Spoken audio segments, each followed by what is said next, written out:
সমাজের মধ্যে বহুরূপী মানুষ আমরা দেখি, যে সরকার ক্ষমতায় আসে ক্ষমতার পিছনে দৌড়ায়, আবার ক্ষমতা চলে গেলে অন্য দলের পিছনে দৌড়ায়। ভুক্ততাকে চরিত্রগুলো ইমাম হুসাইনের সঙ্গে হয়েছিল। ইমাম হুসাইন সাহাবীদেরকে ডেকে বক্তব্য দিলেন, ওয়াজ করলেন। আজকে আমি আমার বাবা এবং আমার নানা জানের কথার সত্যতা পাচ্ছি।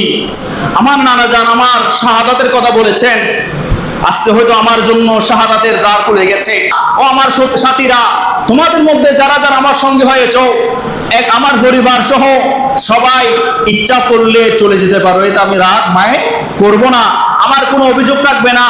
যখন আমি কঠিন মুহূর্তে যুদ্ধের সম্মুখীন হয়ে যাব, তখন তোমাদের মনের মধ্যে যেতে এই সংশয় না আসে যে আমরা চাপে পড়ে আজকে ইমাম হুসাইনের জন্য আমাদের জীবন বিপন্নর পথে। এরকম হয় না, বিপদে পড়ে গেলে অন্য জনের উপর দোষ চাপাই দেয়। ইমাম হুসাইন এই বিষয়গুলো সতর্ক হয়ে তাদেরকে সতর্ক করলেন, তোমরা ফিরে যাও। অনেকে ফিরে গিয়েছে, কারণ তারা যোগ দিয়েছে। তারা মনে করেছিল ইমাম হুসাইনের হাতে ক্ষমতা চলে এসেছে, ক্ষমতার পিছনেই মানুষ জোড়ায়। আমাদের সমাজের মধ্যে এরকম বহুরূপী মানুষ আমরা দেখি, যে সরকার ক্ষমতায় আসে ক্ষমতার পিছনে দৌড়ায়, পাঁচাটে, আবার ক্ষমতা চলে গেলে অন্য দলের পিছনে দৌড়ায়, পাঁচাটে।